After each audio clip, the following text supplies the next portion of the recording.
Louvado seja o nome do Senhor por mais uma oportunidade que o Senhor tem nos dado de poder adorá-lo. Isso é graça sobre graça em nossas vidas, não é? Pelo que foi cantado aqui, nós podemos perceber que é só porque essa é a vontade de Deus, é só porque a graça dele realmente tem nos alcançado, que nós podemos estar aqui reunidos para adorá-lo. Isso é um presente maravilhoso do Senhor, que nós não merecemos. Nós não temos ideia, muitas vezes, da grande bênção que é poder estar aqui, para poder cantar ao Senhor. Naturalmente, nós não somos dignos disso. Essa é a coisa mais dura, né? Que naturalmente nem isso eu podia fazer para Deus, mas por causa de Cristo, que pagou o preço realmente, que nós não poderíamos pagar, é que nós podemos nos achegar a Deus e poder cantar ao seu santo nome. Isso é graça sobre graça realmente em nossas vidas, é bênção em nossa vida, irmãos. Bem, antes da gente começar aqui diretamente com o texto, se você viu o post no Face, né, sabe do que a gente vai falar hoje. Eu tenho procurado estudar muito sobre a questão da teologia da aliança, porque é muito importante para nós, como uma igreja que está passando por uma reforma realmente, e vai mudar muitas coisas ainda, não é? Vamos aprender muito, na verdade, a se adequar, no caso, àquilo que a palavra do Senhor nos ensina. E então é tão importante aprender sobre isso. Eu já falei alguma coisa sobre alguma coisa a ver com aliança já no acampamento, né? Que por sinal foi uma bênção, graças a Deus. Espero que o Senhor tenha edificado a vida de vocês e espero também que vocês que não puderam ir, que assistam os vídeos no YouTube, né? No Facebook mesmo, onde está sendo postado lá, tá bom? Para que você possa também acompanhar as palestras, né? As palavras ali, e possa também ser edificado pela palavra de Deus. Eu tenho certeza que foi impactante para muita gente, para a minha vida principalmente, por compreender e ver realmente Deus agindo ali. Então isso foi uma bênção do Senhor. Hoje nós vamos falar justamente sobre o cuidado de Deus, não é? Com os filhos da aliança. Nessa palavra que nós vamos trabalhar hoje, nós vamos perceber como Deus, na verdade, ele tem um povo, e esse povo ele trata de uma maneira tão especial, não é? E nós fazemos parte desse povo pela fé em Cristo, e muitas vezes nós não percebemos isso. Então eu quero ressaltar, não é, como Deus tem cuidado de nós, e muitas vezes a gente não percebe. Que o Senhor possa abençoar a sua vida. Eu queria convidá-la a abrir em Salmo 127. Nós vamos ler. Essa palavra, essa pregação não vai se findar hoje, não é? Vamos fazer uma exposição desse Salmo 127 inteiro, mas hoje vamos usar apenas 2 versos, e eu continuarei então no próximo domingo, ou não é, mais para frente. Salmo 127. Amém? Vamos ler o verso 1 e o verso 2. Amém? Diz bem assim a palavra do Senhor: se o Senhor não edificar a casa, em vão trabalham os que a edificam. Se o Senhor não proteger a cidade, em vão vigia a sentinela. Inútil vos será levantar de madrugada, repousar tarde, comer o pão de dores, pois ele o supre aos seus amados enquanto dormem. Amém?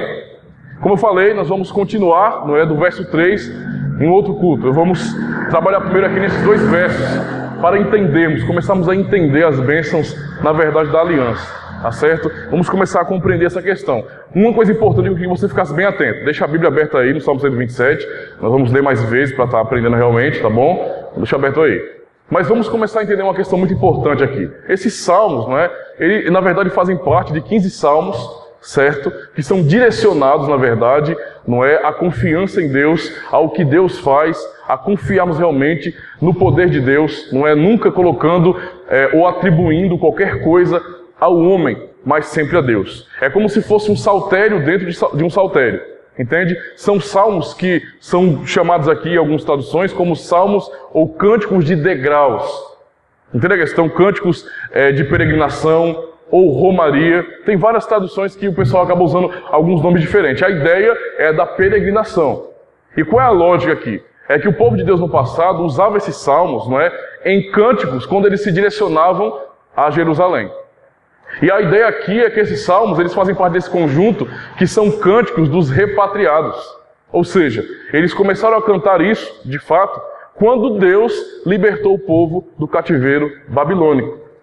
Entende a questão? Então eles cantavam, não é, glorificando a Deus e mostrando o entendimento que eles tinham sobre Deus, de que Deus os livrara, de que eles só estavam voltando para a sua casa, voltando para a sua terra, para o seu lar, porque o Senhor, por misericórdia, não é, livrou aquele povo. Então perceba a profundidade, não é, e a grande bênção que o povo de Deus no passado ali entendia quando cantava esses salmos. Como isso é importante para a gente. É um salmo realmente de libertação, de você entender que, como o povo, né, passou tantas vezes sendo escravo por causa da sua desobediência, mas agora, por graça, o Senhor os permite voltar para o seu lar e ali reconstruir a cidade, né, Jerusalém, que era tão amada por eles. Por isso eles cantavam isso, agradecendo a Deus, entendendo que se o Senhor não agir, esquece, não tem futuro. Se não houver a ação de Deus, a nossa ação não faz diferença alguma. Não é? Então, basicamente, os salmos são cânticos nesse sentido. Não é? Salomão escreveu, como está atribuído a ele aí, e ele atribui isso a Deus. O poder fazer. Salomão fala como agora o rei nesse sentido, né, quando ele escreveu, como aquele que ia construir, não é, o templo do Senhor. Davi juntou os recursos e Salomão foi quem construiu. Entende a questão? E ele entendeu isso, ele expressou assim: se o Senhor não edificar a casa, ele entendeu isso aí, ele glorificou a Deus por isso. Entende a questão? Esse salmo aqui, ele ressalta justamente o cuidado de Deus com os filhos da aliança.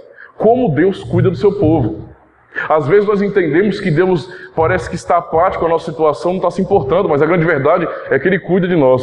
E nós vamos aprender justamente isso nesse salmo. Então eu queria que você pudesse ficar bem atento. A primeira questão aqui importante, o primeiro ponto importante aqui pra gente, não é se for a vontade de Deus. No verso 1, mais uma vez lendo aqui o verso 1. Se o Senhor não edificar a casa, em vão trabalham os que a edificam.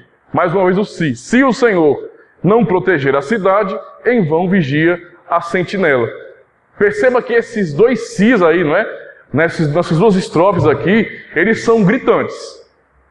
Eles definem algo muito importante aqui e condicionam algo aqui também. Não é? Se o Senhor realmente, não é? Se não for de fato a vontade dele, se o Senhor não agir, então a ação humana torna-se vã, inútil. E isso é uma compreensão muito importante, não é? A ideia aqui desse texto, não é? É a linguagem comum do próprio Salomão nesse sentido. Salomão ele tem uma linguagem assim. Quando ele fala, por exemplo, muitas vezes em Provérbios. Em Provérbios 16, só ouça, ele fala bem assim: do homem são as preparações do coração, mas o Senhor, não é? Do Senhor a resposta da língua. Todos os caminhos do homem são puros aos seus olhos, mas o Senhor pesa o espírito. Confia no Senhor as tuas obras e os teus pensamentos serão estabelecidos. Então, perceba, Salomão, não é? Ele compôs esse salmo e é a linguagem realmente comum dele em Provérbios. A confiança no Senhor. Quer dizer, o que ele quer dizer com isso? Que o homem pode até, na verdade, pensar que ele faz alguma coisa. O homem até, não é, entende em seu coração em realizar algo. Ele quer atribuir, não é, o sucesso ou alguma coisa que ele conseguiu fazer à força do seu braço. Mas Salomão entende aqui de maneira muito clara: olha, se o Senhor não edificar a casa, entenda a questão, aqueles que trabalham para construí-la não conseguem fazer. Em vão trabalham os que edificam. Aquilo não procede, porque isso está condicionado à vontade de Deus. Isso quer dizer que aqui no final das contas, o que prevalece, irmãos? A nossa vontade ou a vontade de Deus? A vontade de Deus, não é isso? Por isso que Salomão também expressa em Provérbios 16 que nós fazemos planos. É natural que nós, presunçosos que somos muitas vezes, façamos planos, não é? Vamos fazer isso e aquilo, mas o fato é que as coisas só acontecem segundo os desígnios do Deus eterno. E isso é para nos mostrar realmente o grande poder do Senhor. O grande poder do Senhor, não é? Ainda assim, nós percebemos que quando Salomão expressa, e ele coloca essa condição, na verdade, onde demonstra a nossa dependência de Deus, dizendo bem assim: olha, vocês tramam, vocês pensam, vocês planejam, mas o fato é que vocês podem estar fazendo isso de maneira vã, inútil, sem sentido, porque isso depende de Deus para acontecer. A vida não é na verdade, a história não está aberta nesse sentido, para que vocês possam construir e colocar as coisas do jeito que vocês quiserem, não. Há um Deus soberano sobre tudo, e é Ele quem coordena todas as coisas e domina todas as coisas. Por isso, nós temos que nos curvar diante do Senhor e reconhecer isso, que se Ele realmente não fizer, meu amigo, nós não saímos do lugar, não. Toda a nossa ação, então, entenda a questão, em fazer a vontade dEle, é porque, de fato, Ele já tem agido primeiro. E o que nós fazemos, então, é a manifestação da sua vontade, que é santa, perfeita e agradável. Ainda tratando dessa questão da presunção humana. Abra em Tiago, deixa aberto Salmo aí, segure Salmo, mas vá lá para Tiago um pouquinho em nome do Senhor Jesus. Percebemos aqui, não é, a grandeza da palavra de Deus e como o Senhor nos adverte com relação a isso aí. Tiago capítulo 4. a partir do versículo 13. Tiago, capítulo 4, versículo 13. Se você notar alguma diferença na tradução, é que eu estou usando a Bíblia ao meio do século 21, tá certo? É uma versão um pouco mais atualizada, também muito formal, não é? Mas é parecida a linguagem. Tiago, capítulo 4, a partir do versículo 13, amém? Vamos lá? Diz bem assim, ó. Agora prestai atenção, vós que dizeis, hoje ou amanhã iremos a tal cidade. Lá passaremos um ano, negociaremos e teremos lucro. No entanto, não sabeis o que acontecerá no dia de amanhã.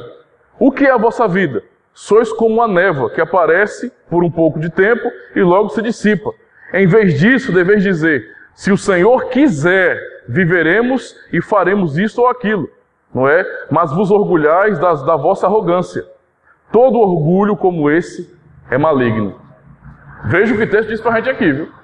O que é isso então?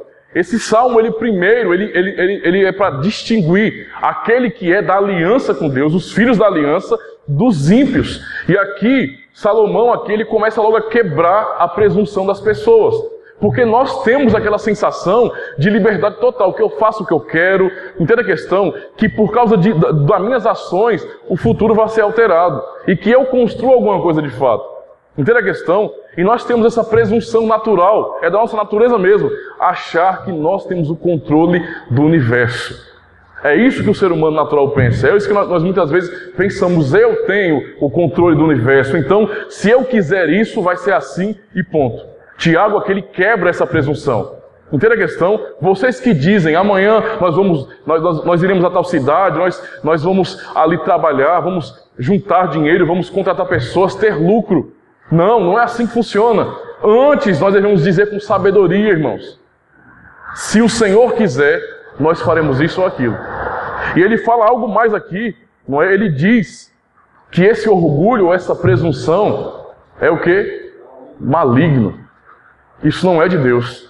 A presunção de dizer que eu faço, que eu posso, entenda a questão, não é algo de Deus, não é um comportamento ou um pensamento que é inspirado por Deus. Isso é algo maligno, é contra o Deus soberano, que toma conta de todas as coisas. Então aquele quebra, não é, completamente essa presunção. É Deus quebrando o nosso orgulho de fato. Vocês não são os soberanos do universo. Só há um soberano, que é o Senhor dos Exércitos, o Senhor Todo-Poderoso. Mas ninguém pode alterar, ninguém define ou determina, a não ser aquele que tem todo o poder em suas mãos. E é isso que ele fala. Se o Senhor, no verso 1 mais uma vez, não edificar a casa, em vão trabalhos que edificam. Se o Senhor não construir a casa, e aqui você perceba, não é? Porque aqui ele está falando da bênção na vida do homem de Deus, do homem que faz parte da aliança e toda a sua família. E qual é o desígnio comum de um homem, se não é construir? Se não é realmente edificar. Geralmente, né, na cultura antiga, os homens construíam as casas. Isso está se perdendo um pouquinho, mas a nossa situação, o contexto que a gente vive hoje é muito bagunçado. Mas geralmente, os homens, não é? Eles eram aqueles que construíam as casas para abrigar uma família, para ter uma família ali. E ele está pegando aqui nesse sentido, ele está se referindo tanto à construção do templo lá em Jerusalém, como realmente um homem que vai procurar construir uma casa. E ele diz bem assim, olha, todo o esforço do homem é vão, se o Senhor não fizer. Entende? O que é que nós geralmente queremos? O que nós realmente buscamos muitas vezes? Todos nós queremos ter um lar, algo que nós podemos chamar nosso. Isso não é comum? Isso é natural? Qualquer pessoa quer ter uma casinha, não é? As pessoas estão lutando muitas vezes para sair do aluguel aí. O que é uma casinha? Transferindo para o nosso contexto agora. Entende a questão? Entende a questão? O vício de linguagem aqui. Entende a questão, mais uma vez? De novo, meu Deus do céu, vamos parar mais não. A questão é essa aqui, irmãos. Mudei. A questão é essa aqui agora. Não está no poder do homem definir esse tipo de coisa. Nós planejamos e nós queremos. Todavia, o que a palavra do Senhor nos ensina, que isso não compete a nós. Mas não sou eu que trabalho e arrumo todo dia para construir aquela casa de fato. Se o Senhor aprover isso. Entende a questão? Se o Senhor aprover isso. Os meninos fizeram uma aposta aí, que é uma aposta chata, né? É o meu vício de linguagem. Está limitado à vontade de Deus, irmãos. Nós dependemos dele para isso. Ele usa a questão da construção da casa como também Ele usa algo que também nós buscamos segurança. Ou não? Nós não queremos segurança? Nós queremos nos sentir seguros. Todavia o que Ele fala é isso aqui, olha, se o Senhor não proteger a cidade, se a proteção não vier do Senhor, em vão vigia o sentinela, em vão, não é? Vão montar guarda. Não adianta você querer proteger alguma coisa se essa não for a vontade do Senhor. Entenda a questão, nós estamos completamente presos, não é? Presos, na verdade, estamos limitados e nós achamos que podemos fazer alguma coisa. Isso é muito complicado, porque isso de fato é presunção e isso é maligno, achar que podemos fazer alguma coisa. Deus, não é? Ele inspira Salomão a dizer isso, a expressar essas palavras, justamente para quebrar a arrogância do ímpio. Ao mesmo tempo que ele traz segurança para o seu povo. Porque veja bem isso aqui, ó. Não, a questão não é você entender que Deus não vai abençoar. Não. A ideia aqui é o povo entender que Deus cuida do povo. Então, quando o povo vai construir, é com o entendimento de que Deus é quem está provendo aquilo, abençoando eles para aquilo. E isso é muito importante para a gente entender. É isso que a Escritura está nos ensinando agora neste momento. Então, em nome do Senhor Jesus, quebre, deixe de lado e abandone a sua presunção, se você é assim, se você realmente está achando que você vai poder mudar realmente o futuro. Olha, Deus é o grande Criador, Ele criou o tempo, mas eu acho com a minha presunção que eu mudo o tempo que Deus criou. Isso tem que ser maligno, meu amigo, como a palavra do Senhor ensina. Tem que ser maligno, porque de duas uma, irmãos, ou Deus é soberano ou sou eu. Ou Deus, Ele tem o poder e o controle em suas mãos, ou tenho eu. E o texto está quebrando justamente isso.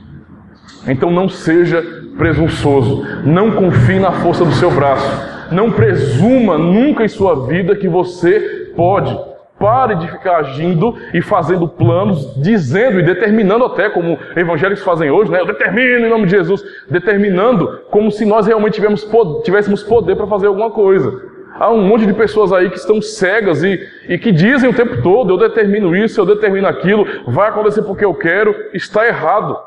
Nem Cristo, que é Deus, orou desse jeito. Olha, já pensou o exemplo que nós temos aqui? Não é? O que nós aprendemos na oração do Pai Nosso, em Mateus 6, é Jesus dizendo, seja feita a tua vontade assim na terra como no céu. Aí o homem, não é presunçoso que é, acha que é o contrário, seja feita a minha vontade, tanto na terra como no céu. Isso está errado, isso é maligno. Então que você venha entender realmente essa palavra. Uma outra coisa importante, já está perto de Salmo aí, só passa por 139 e verso 16. Leiamos e sejamos impactados pelo que a palavra do Senhor nos ensina. Para quem pensa ainda, né? Para quem ainda está com presunção e acha que pode mudar o futuro ou fazer alguma coisa que determina os tempos aí. Salmo 139 e verso 16. Só passar um pouquinho. Amém? Diz bem assim a palavra do Senhor: teus olhos viram a minha substância ainda informe, e no teu livro os dias foram escritos. Sim, todos os dias que me foram ordenados, quando nenhum deles ainda havia. Irmãos, esse texto é tão claro que se a gente tentar esclarecer mais ele, a gente cega. Porque é claro demais. O salmista, no texto geral aqui, está falando sobre o quê? Sobre a onisciência e a onipresença de Deus. Tentando expressar em palavras humanas o poder do Senhor, como Ele conhece todas as coisas, como tudo o que existe está nas mãos do Senhor. Como o Senhor nos conhece de maneira assombrosa. Esse salmo aqui realmente é muito edificante, porque mostra quem Deus é. E o Deus que esse Salmo 139 revela, bem como toda a Bíblia, ele é muito diferente daquilo que as pessoas creem hoje. As pessoas criaram um ídolo e chamaram de Deus. Mas o Deus verdadeiro é esse, que tem todo o poder em suas mãos e que tem toda a história em suas mãos e que criou o tempo, criou tudo, inclusive o futuro que está lá. Foi Ele que colocou. Porque olha a expressão do salmista. Entenda, eu sei que algumas pessoas podem até ficar com medo, né? Meu Deus do céu, né? Jesus amado, eu não sabia que o negócio era desse jeito profundo, não. Como é que é, rapaz? Todos os meus dias, como o salmista fala aqui, e isso aqui é para a gente projetar para a nossa vida.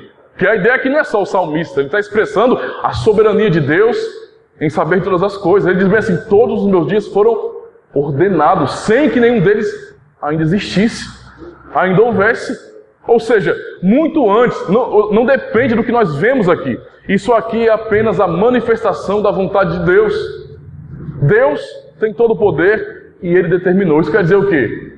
Que o diazinho que o pastor Ademir vai morrer, está muito bem anotado no livro da vida do Senhor. Ele é todo poderoso. Ele sabe de todas as coisas. Ele determina todas as coisas. O que nós vivemos é a determinação, é a materialização daquilo que o Senhor designou. Por isso, nos dobremos ao Senhor e o adoremos. E não venhamos mais sermos presunçosos, achando que nós podemos fazer alguma coisa. E isso é uma incoerência terrível e, como mais uma vez a palavra do Senhor nos ensina, isso é maligno. Mas vamos procurar agora entender também ainda mais o contraste que existe então agora entre os filhos da aliança. Agora começa o cuidado de Deus, vamos observar isso aqui, entre os filhos da aliança e os ímpios, porque há diferença. Para quem imagina que, Deus ama todo mundo, todo mundo é filho de Deus, eu não sei o quê, freia o carro aí, leia a Bíblia direito, pense bem, porque não é assim que funciona. Deus sempre trabalhou com pacto, e não é todo mundo que faz parte do pacto.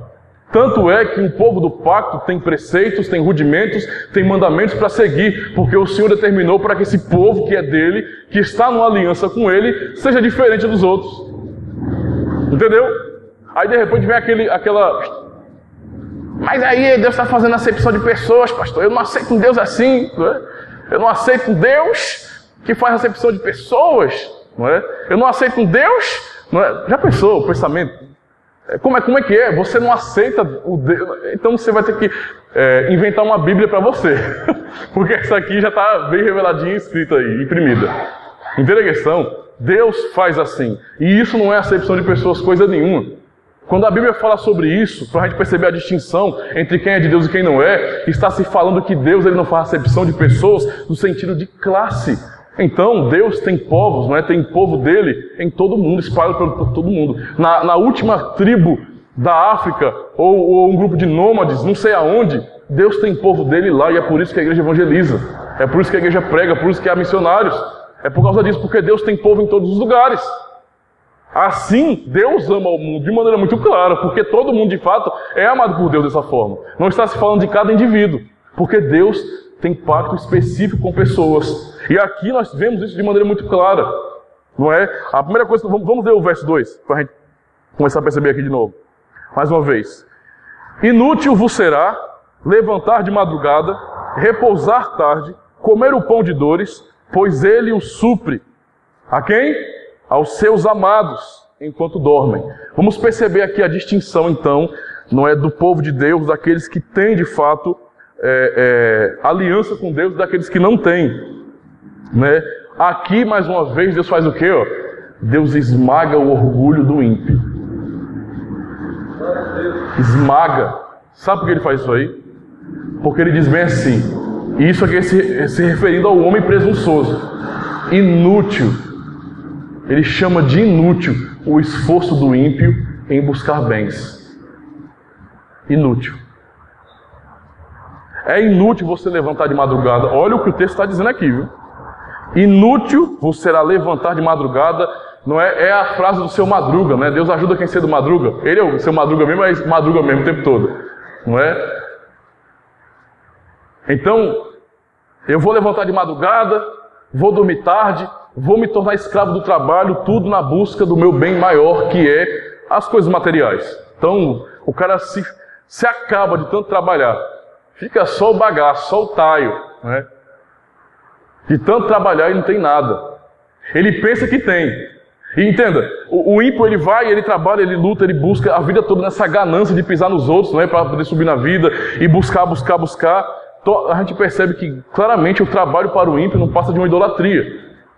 Aí você pensa bem assim, mas peraí, pastor, Deus não deu o sol para todos, para justos e injustos? De fato, a graça comum está atuando no mundo, e é por isso que nós estamos vivos ainda. Porque se o Senhor tira isso da gente, meu amigo, o mundo já tinha acabado há muito tempo.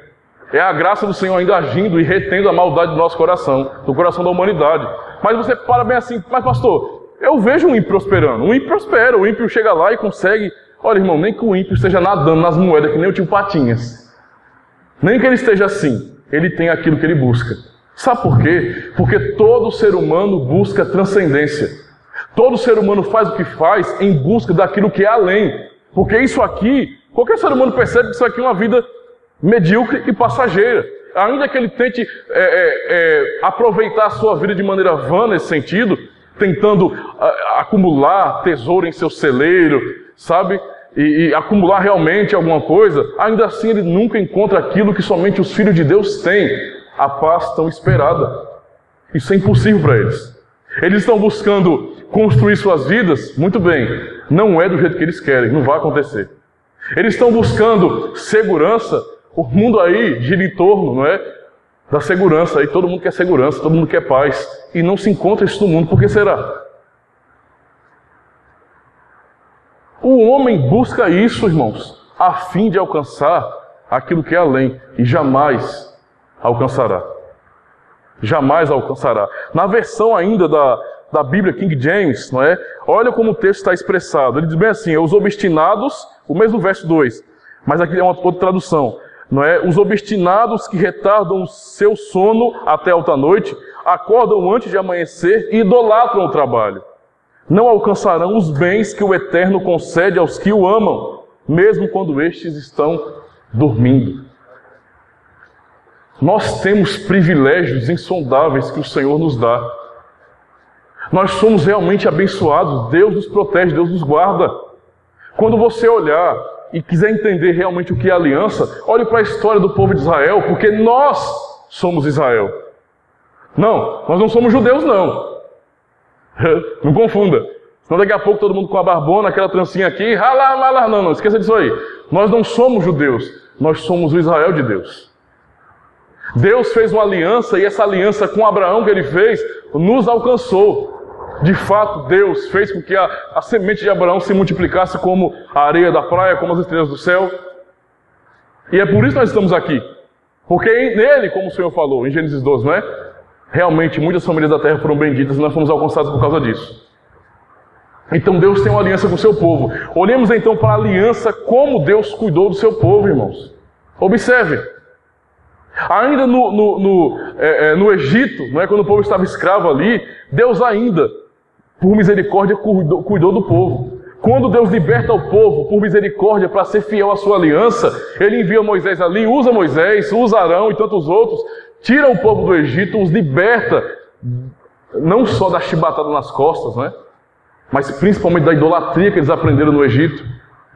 José tentou antes, não é, proteger o povo colocando na cidade de Gósen no Egito, mas não foi o suficiente, o povo aprendeu a idolatria. E Deus libertou o povo dos ídolos, para dizer bem assim: olha pessoal, o meu povo não vai andar cego não, o meu povo não vai ficar iludido, adorando, não é, essas palhaçadas que os homens criam, porque isso aí não é Deus, só há um Deus verdadeiro, e é o Senhor. Então Deus libertou o povo da idolatria, preparou o povo no deserto, né? Passou o povo na peneira realmente para sair a impiedade todinha do povo. Depois que o povo estava purificado, ou seja, outra geração, a geração que saiu era uma geração perversa, entraram finalmente na terra, e ali o Senhor continuou dando graça ao povo. E assim o povo avançou e nós chegamos aqui porque Deus é fiel à sua aliança. É o que Deus tem feito. No primeiro século da nossa era cristã, não é? Primeiro, segundo século, até o terceiro, houveram muitas perseguições contra a igreja do Senhor. Entenda a questão? Em alguns momentos uma perseguição um pouco mais universal, em alguns momentos uma perseguição um pouco mais local. A vida toda tentaram destruir o povo de Deus, mas por que não conseguiram? Ora, é o mundo todo contra a igreja, contra o povo de Deus. Por que não fomos eliminados ainda? Porque Deus é fiel à sua aliança. Porque Deus cuida do seu povo. Não importa o que façam conosco, irmãos, esse mundo, ninguém pode apagar essa luz que o Senhor Jesus colocou em nossas vidas. Deus é fiel à sua aliança. E Deus deixa de maneira muito clara, fazendo essa distinção aqui entre o seu povo que Ele cuida. Olha, Deus concede aos dele enquanto eles dormem. Por isso que quem escreveu aqui, no verso 1, entendeu: olha, se o Senhor não edificar, meu filho, não tem futuro não. Se o Senhor não proteger, olha, pode montar o pelotão desarmado aí que não vai ter futuro. Entende a questão? Temos que confiar em Deus, porque o Senhor realmente cuida dos seus. É para a gente perceber que não depende da força do nosso braço. O Senhor está nos protegendo de sermos presunçosos também. Ao contrário do ímpio, que ele vai lutar para ter, para conseguir, para ser o cara, para alcançar na vida as melhores. Eu quero ter o melhor do mundo, vamos fazer sem futuro. Ele vai ter muito dinheiro no banco, mas uma infelicidade miserável na vida a ponto de se matar, se jogar de um prédio, se enforcar.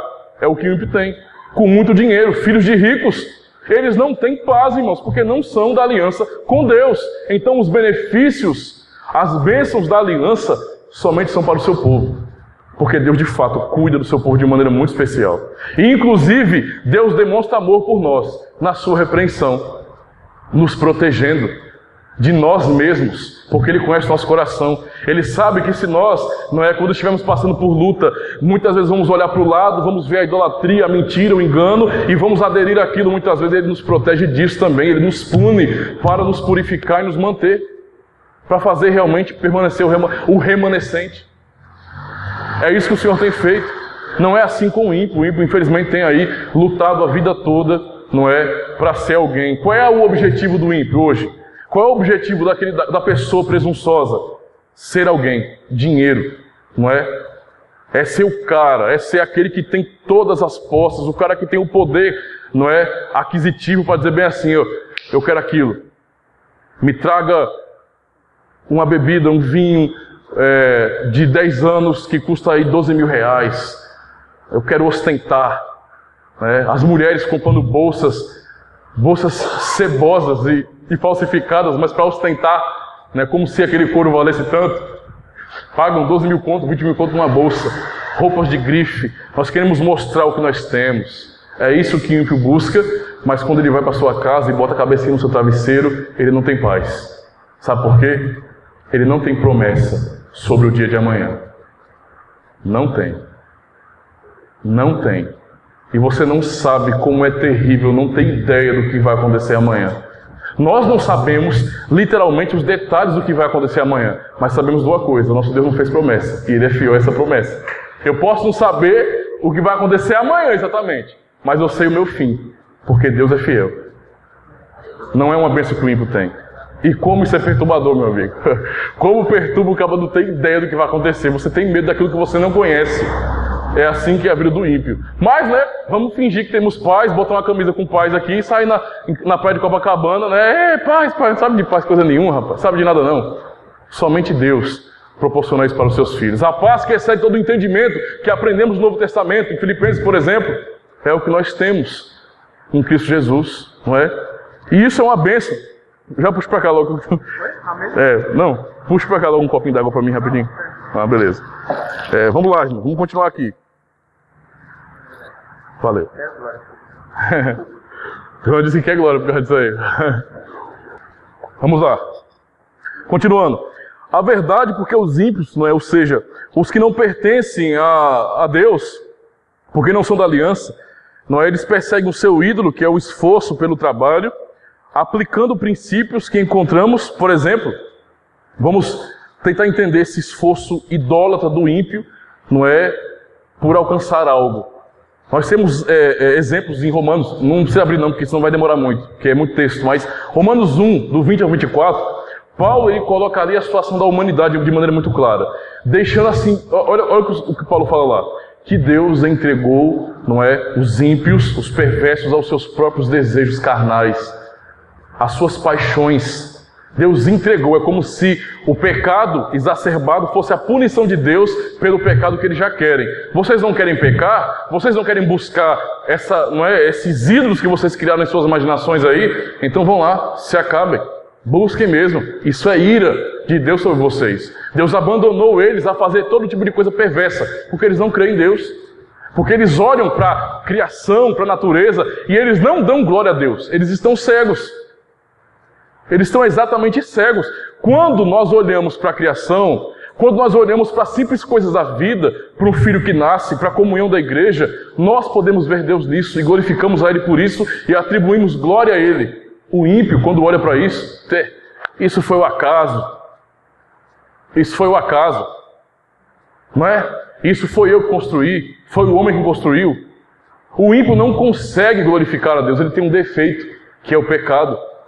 Que é a sua natureza depravada, ele não consegue glorificar a Deus em nada. Tudo que ele faz não é para a glória de Deus. E mais uma vez eu explico para vocês, aquilo que o ímpio faz de bom socialmente falando, se não é para Deus, aquilo é iniquidade.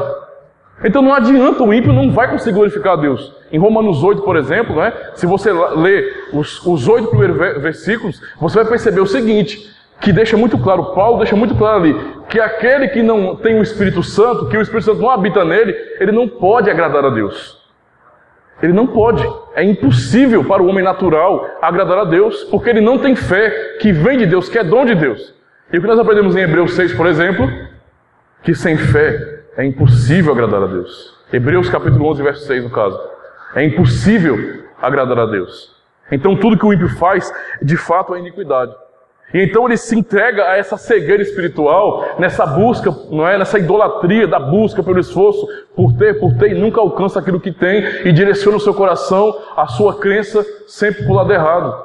Deus não nos deixa assim. Irmãos, perceba que os ímpios estão se entregando à promiscuidade, à idolatria. As pessoas adoram pau, pedra, o gasofilácio, o copo com água. Ali está meu Deus, Senhor copinho, né? Eu vou tomar alguém aqui, me abençoe.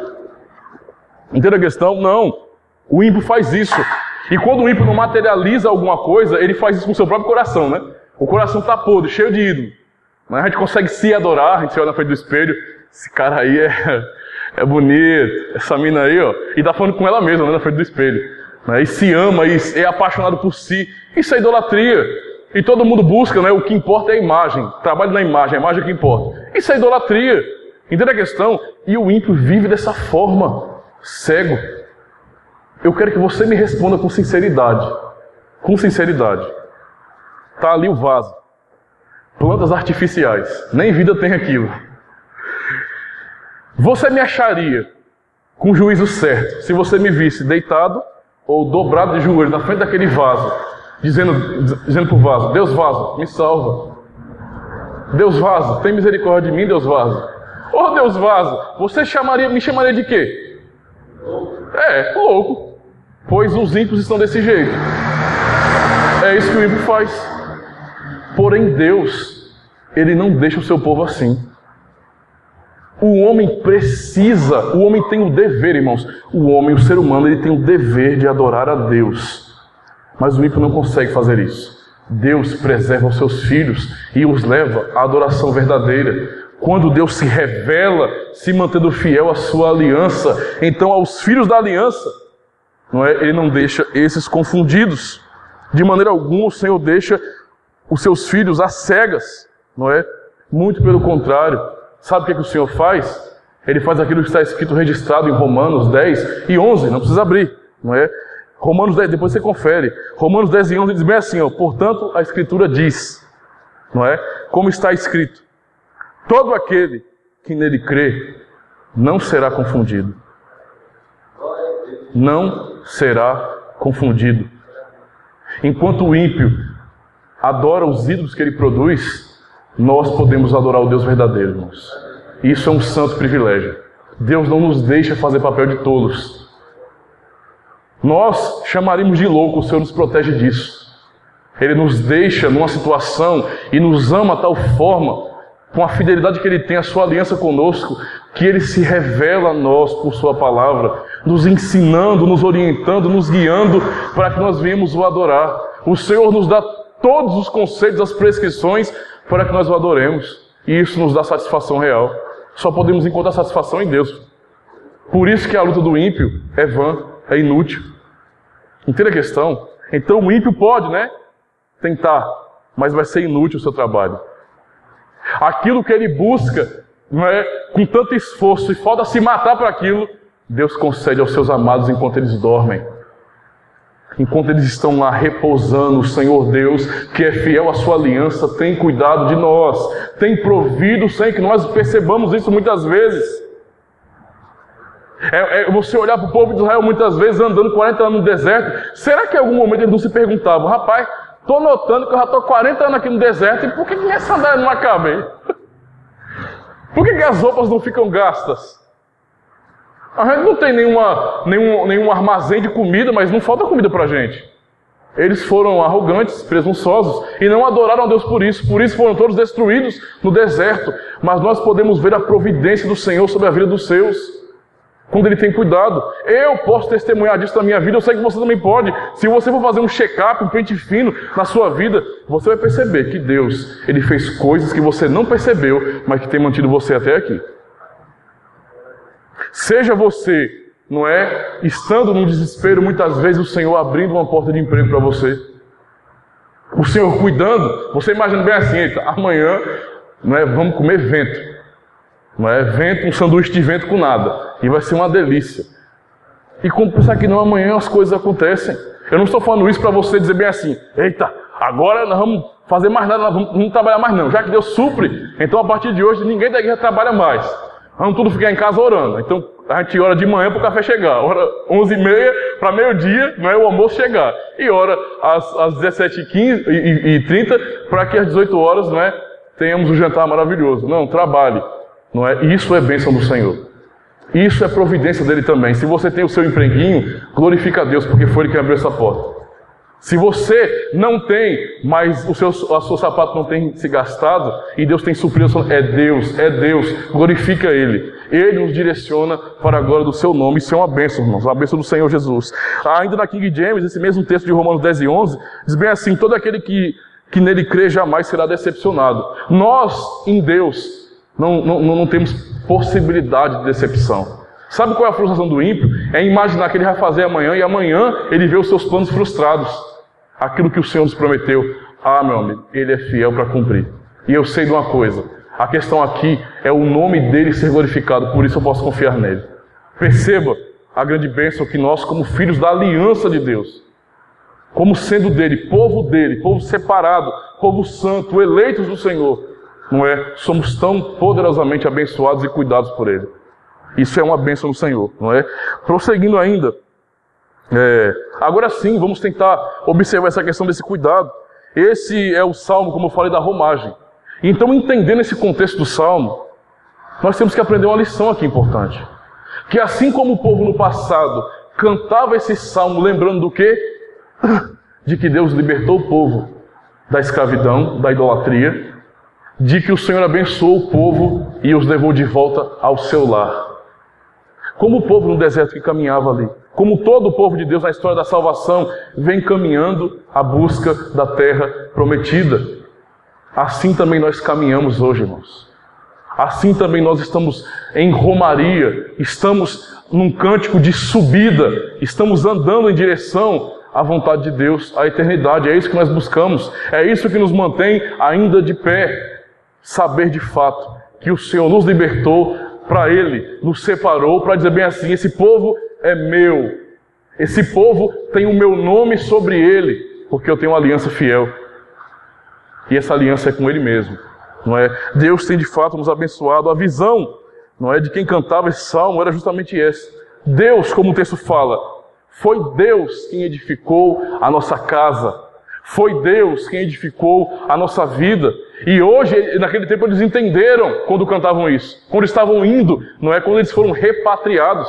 Eles tinham sido tirados de sua pátria pela Babilônia, mas agora Deus os libertou. Eles estão voltando para Jerusalém para construir os muros, para reparar a cidade e construir o templo. E finalmente poder adorar a Deus de novo. E então eles cantavam, não é? Com esse pensamento aí. Deus construiu a nossa casa.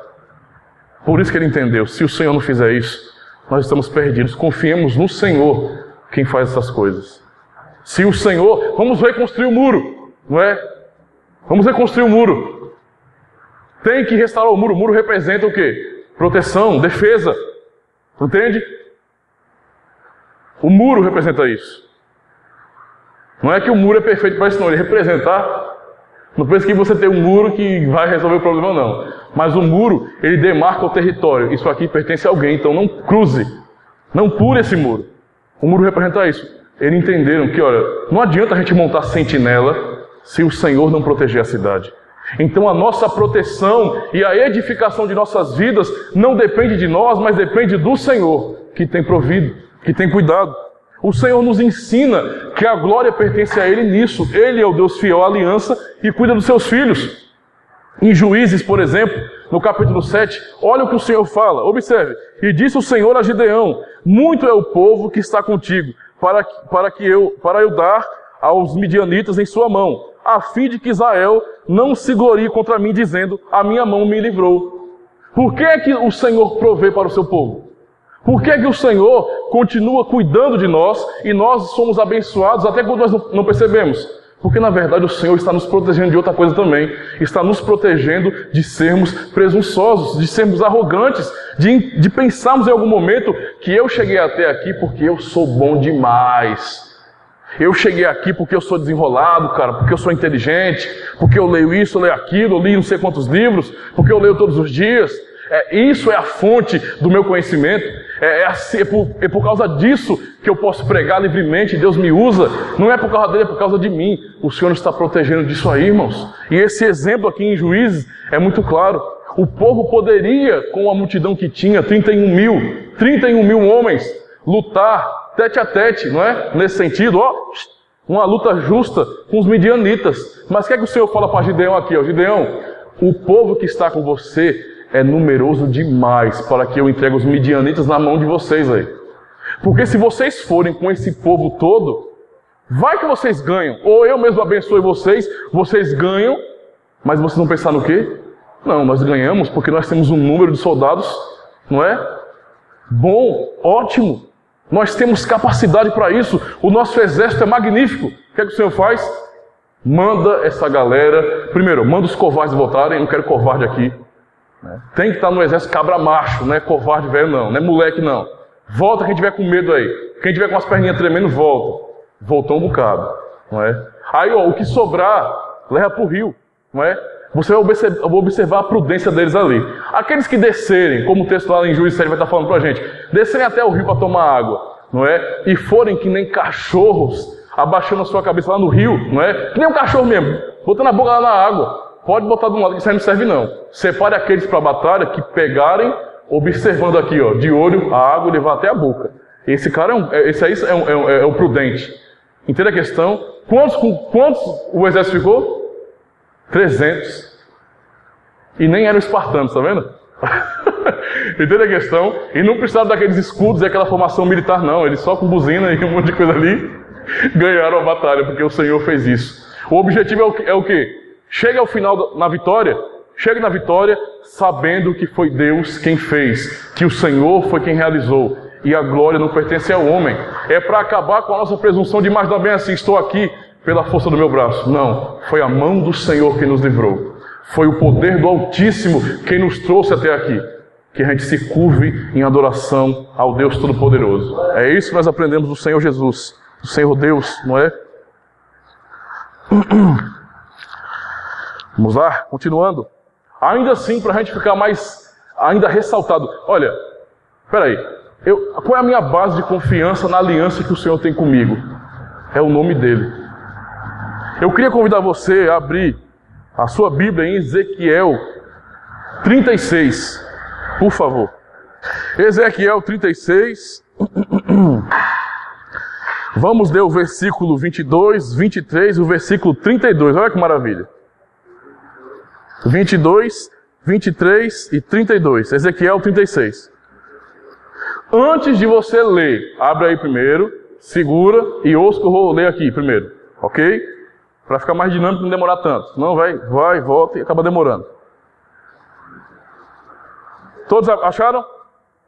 Segura aí. Só ouçam o que diz em Isaías 48, 9 a 11. De maneira resumida, sintetizada. Ou assim diz o Senhor, Deus. Não é por respeito a vós que eu faço isso, ó casa de Israel. Mas pelo meu santo nome. E eu santificarei o meu grande nome. E os gentios saberão que eu sou o Senhor. Vamos ler agora Ezequiel 36, versículo 22. Não é? Deixa eu achar aqui, ó. Portanto, não é? Diz a casa de Israel. Assim diz o Senhor Deus. Ó casa de Israel. Não é por tua causa que faço isto, mas por causa do meu santo nome, que tendes profanado entre as nações para onde fostes. E eu santificarei o meu grande nome, que foi profanado entre as nações, o qual profanastes no meio delas. E as nações saberão que eu sou o Senhor, quando eu for santificado diante delas, diz o Senhor Deus. Verso 32. Sabei isto, não é por vossa causa que faço isso, diz o Senhor Deus. envergonhai-vos e humilhai-vos por causa dos vossos atos, ó casa de Israel. Olha o que Deus está dizendo aqui, irmãos. Deus está falando sobre, observe, perdão, livramento, fidelidade ao pacto. Deus tinha todos os motivos para destruir de uma vez por toda o povo dele. Nós sabemos a nossa própria história, de Abraão até aqui, meu amigo. Nós estamos firmes hoje e amanhã desobedecendo a palavra de Deus. E quando nós desobedecemos, Deus tem todas as razões para nos destruir. Quem poderá julgá-lo? Ele é Deus. E Ele tem toda a autonomia, tem todo o poder para isso. Ele pode, ninguém poderá sequer reclamar com Ele. Ele poderia ter dizimado o seu povo. Mas Ele diz bem assim, olha, eu não vou perdoar vocês, nem tampouco livrá-los ou libertá-los por causa de vocês, não. Não é porque vocês estão percebendo que o erro de vocês levaram vocês a viverem aí, não. Não, porque vocês profanaram meu nome. Mas eu sou fiel àquilo que eu prometi, eu sou fiel ao meu nome. Eu jurei por meu nome e eu não vou deixar com que o meu santo nome seja envergonhado por causa de vocês. Qual é a base que nós temos então para a fidelidade de Deus na aliança? O nome do Senhor, a glória do seu santo nome. Ele busca isso. E é por causa da glória dele que ele nos sustenta. Ele não prometeu? É o que ele está fazendo. Por isso, mais uma vez, que nós vemos nos humilhar diante de Deus, jamais pensando, Jesus, eu me converti porque eu usei meu livre-arbítrio e falei sim para o Senhor Jesus. Não é que nem eu achava do Facebook, mestre, como é que eu posso ser salvo usando meu livre-arbítrio? Então eu cheguei aqui por meu esforço, eu cheguei aqui porque eu sou bom, porque eu sou um cara inteligente, eu percebi, quando o pastor estava pregando, eu me liguei na hora. Se eu não me arrepender agora, eu vou para o inferno. Eu percebi isso. Não, esqueça. Deus foi fiel à sua aliança e Ele nos trouxe para perto dele mesmo. Foi o que Ele fez. Por amor ao nome dEle, não por causa da gente. Mas eu estou arrependidinho, pastor. Está certo. O seu arrependimento não te livra da condenação do inferno, não. Se você se arrepende, é porque Deus agiu no teu coração. Ele te convenceu. O que o Espírito Santo faz com a gente? Nos convence do pecado, da justiça e do juízo. Sem a ação dele, como eu me converto? Como eu me arrependo? Como eu creio? Eu dependo do Senhor e Ele é fiel à sua aliança. Por isso estamos aqui. Por isso eu sou crente. Não é porque eu sou bom, ou porque eu era inteligente, ou porque eu fui o cara que me liguei. Não. Foi Deus. E eu sei disso. Eu posso glorificar o nome dEle por causa disso aí. Louvado seja o nome do Senhor. Para concluirmos então, irmãos. Deixa eu ver até a hora aqui, viu? Senão eu me empolgo e aí vai para 2 horas de pregação, né? Falta 15 ainda. Segura.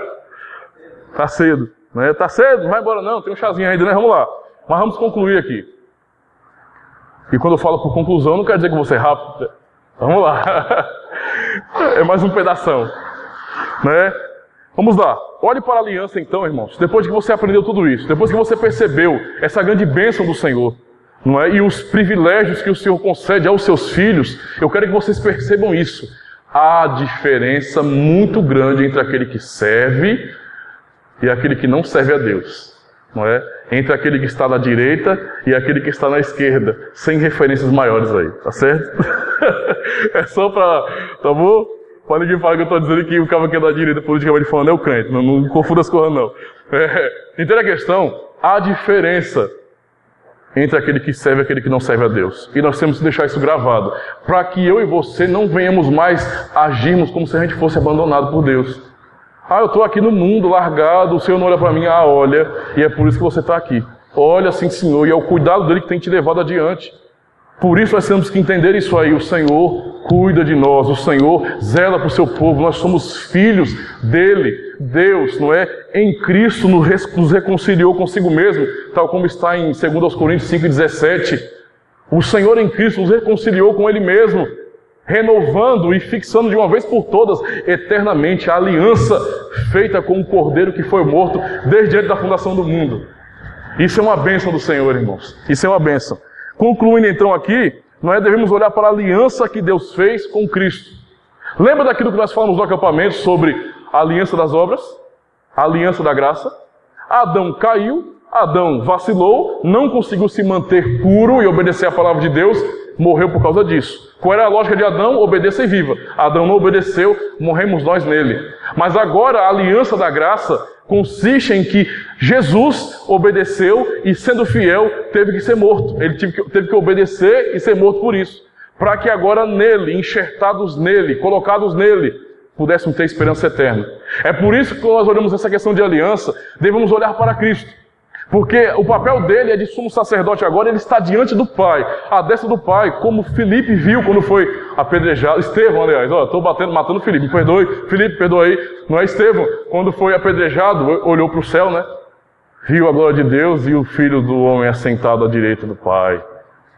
E lá Cristo está intercedendo por nós.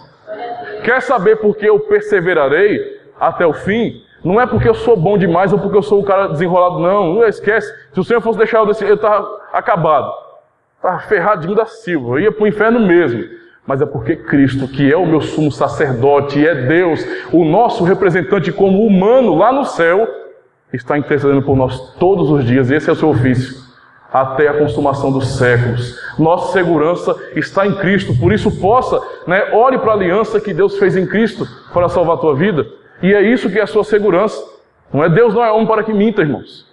Ele não mente, ele não pode mentir, isso não é da sua natureza. Por isso podemos confiar nesse Deus que não é homem para que se arrependa, não é? Em sua peregrinação rumo ao novo céu e à nova terra, porque estamos andando aí, não é? É aquela musiquinha, caminhando eu vou, para Canaã, caminhando eu vou. Tá vendo essa musiquinha que a gente sabe aí de cor? Não é? Essa é a nossa realidade. Assim como o povo caminhou no deserto, continuamos caminhando nessa vida, rumo ao novo céu e à nova terra, onde finalmente haverá paz e justiça eternamente, e não mais Deus estará em nós, não é? Mas como aprendemos com o reverendo quase louco, né? Heber Campos, diz que nós estaremos em Deus. Entende a questão? E isso é a nossa fonte de segurança para nunca mais cair. Porque o camarada, ele vai longe, né? Ele transcende, que às vezes eu fico olhando assim, rapaz, esse velho aí, ele é desenrolado. Vamos lá, eu vou continuar aqui, porque o bicho é desenrolado mesmo. Não é? Vamos confiar então nisso aí. A aliança da libertação, não é? Lembre-se do que Paulo diz. Eu queria que a gente pudesse ler os textos juntos agora. Romanos 8 e versículo 18, por favor. Eu sei que muita gente conhece de cor aí, mas vamos ler. Romanos 8 e 18, não é? Diz bem assim, considero que os sofrimentos do tempo presente não se podem comparar com a glória que será revelada em nós. Do que Paulo está falando aqui? Da redenção. Da redenção agora de maneira completa. Nós fomos salvos em fé. Nós temos uma esperança que não dormita. Todavia, o nosso corpo ainda é corrompido. Ainda assim, por mais que o meu homem interior queira fazer a vontade de Deus pelo Espírito Santo que habita em mim, eu sei que eu caio. E eu sei que isso é mal para mim, porque eu quero fazer a vontade do meu Pai. Mas em dado momento, porque eu sou fraco, entenda, a minha vida não é uma vida de derrota no pecado. Eu sou uma nova criatura. Mas porque eu não sou perfeito, e a santificação não é perfeição nessa vida, eu ainda assim caio. E isso me entristece. Eu quero o dia em que eu possa estar diante do Senhor e nunca mais pecar contra Ele. Porque Ele não é merecedor. Entenda a questão, Ele não merece a maldade que está em nosso coração, porque Ele nos ama muito e é fiel à sua aliança. Eu não deveria, de maneira nenhuma, ir contra o meu Deus. Mas isso infelizmente ainda acontece. Todavia a esperança é justamente no dia que Jesus vem, que nós seremos ressuscitados. Vamos ser glorificados. E toda a terra, como o texto fala aqui, não é? Toda a criação está ansiosa pela manifestação dos filhos de Deus. Isso é a nossa redenção. É a fidelidade do Senhor à sua aliança. E ainda mais, não é? Ele fala, olha, eu estou ciente que o que a gente sofre aqui, as perseguições, ou às vezes cair e fazer aquilo que não é da vontade de Deus e nos arrepender e chorarmos amargamente, tudo isso que nos persegue, que nos maltrata aqui neste mundo, não pode ser comparado com aquilo que está diante de nós, com a promessa, com a fidelidade que Deus tem à sua aliança. E além disso, o Senhor não nos deixa aqui como órfãos, porque o próprio versículo aqui, versículo 15, não é? O versículo 14, aliás, pois todos, observe, Ele não nos deixa órfãos, Ele continua cuidando da gente. Ele diz bem assim, Versículo 14, pois todos os que são guiados pelo Espírito de Deus são filhos de Deus, porque não recebeste um espírito de escravidão para vos reconduzir ao temor, mas o espírito de adoção, pelo qual clamamos Abba Pai. O próprio Espírito, o Espírito dá testemunho ao nosso Espírito de que somos filhos de Deus. Nessa caminhada, Deus, eu queria que você entendesse isso, testifica que nós somos filhos dele. Ele nos mostra que nós somos filhos dele. Sabe por meio de quê? Por aquilo que nós estudamos no capítulo 14 da Confissão de Fé de Westminster. Pela administração dos sacramentos, batismo, santa ceia, pela oração, pela comunhão da igreja. É assim que o Senhor continua a testificar, porque Ele me dá um santo desejo de querer me congregar com os meus irmãos, com a minha família, com aqueles que também são da aliança, para adorá-lo, para buscá-lo. E isso testifica, alimenta a fé salvadora que o Espírito Santo fez habitar em mim. E isso é o que o Senhor tem feito por nossas vidas, não é? Lembre também que você foi batizado, então, se você de fato, não é? Por fé, porque você entendeu, foi batizado, não é? Se você fez aquele rito inicial, o símbolo externo da fé do povo da aliança, porque Deus, desde a antiguidade, sempre marcou os seus. Esses são meus, vou carimbá-los, vou selá-los, eles são meus. Deus também ordenou, não é? Cristo, nesse sentido, ordenou que fôssemos batizados. Enquanto lembramos, então, desse sinal da aliança, que é o batismo, que agora substitui, com a mesma teologia agora da circuncisão também, não é? Circuncidados, não na carne. Entenda a questão, de fato o Senhor circuncidou o nosso coração, naquele batismo. Lembramos então que nós somos filhos da aliança. Então Deus tem um pacto comigo, misericordioso e por graça, não é? Esses são os sacramentos que nos alimentam dia após dia. Deixa aberto em Romanos 8 aí que a gente vai ler mais alguma coisa, não é? Lembre-se do amor do Pai nesse sentido, irmãos. Deus tem cuidado de nós. E quando nós ceamos, né, quando nós ceamos, é justamente para lembrar disso, para lembrar da fidelidade de Deus. O povo do passado, lá no deserto e depois, eles faziam o quê? Eles comiam a Páscoa. Eles comiam o pão sem fermento para lembrar do quê? Da libertação, da passagem pelo mar. É isso que quer dizer Páscoa. Eles lembravam ali, comiam com fé, eles foram marcados pela circuncisão e agora eles periodicamente ceiavam ali, comendo a Páscoa. Hoje o Senhor nos deu o batismo e a Santa Ceia, para lembrarmos que primeiro Ele nos marcou como sendo dele e agora também nós ceamos periodicamente, mensalmente, certo? Para lembrar que Ele nos libertou do Egito, nos libertou da idolatria. Nós não estamos mais presos ao engano do mundo e não vamos mais chamar agora o vaso de Deus. Nós podemos adorar a Deus verdadeiro agora, o Deus Todo-Poderoso. Isso é bênção da aliança. Ainda assim o Senhor diz, por causa da sua fidelidade. Romanos 8, versículo 28 agora. O que Ele diz? Vamos lá. Muito bem. Ele diz bem assim, ó, sabemos que Deus faz com que todas as coisas concorram para o bem daqueles que o amam. Tem uma vírgula aí? Não tem? Vamos lá agora. Dos que são chamados segundo o seu propósito. Dos filhos da aliança. Dos seus. Do povo adquirido, da geração eleita. Do povo de Deus de verdade. Ele faz com que tudo coopere, porque Ele é fiel a essa aliança. É por isso que nós sofremos. É nosso papai realmente nos dá uma lapada boa para a gente ficar esperto. Sim, Ele está cuidando de nós até quando a gente não percebe, irmãos. As portas que são abertas, assim como as portas que são fechadas. Isso é o cuidado de Deus na minha vida, porque Ele vai fazer com que todas as coisas cooperem para o bem daqueles que o amam, não é? E assim, para fechar realmente com chave de ouro, não é? Efésios 1, por favor, abra a palavra do Senhor em Efésios aí. E o versículo é o versículo 13. Saiba que você, se você de fato crê, Efésios capítulo 1 e versículo 13. Capítulo 1 e versículo 13. Amém? Diz bem assim um texto. Nele também vós, tendo ouvido a palavra da verdade, que é por onde vem a fé, né? Como está em Romanos também, o evangelho da vossa salvação, e nele também crido, fostes selados com o Espírito Santo da promessa. É por isso, não é? É por isso que nós vamos até o fim. Não pela força do nosso braço, mas por Deus. Ainda assim, a confissão de fé do Westminster, como eu já citei, No capítulo 14 diz bem assim, o da fé salvadora: a graça da fé pela qual os eleitos são habilitados a crer para a salvação das suas almas é obra do Espírito Santo, do Espírito de Cristo, não é?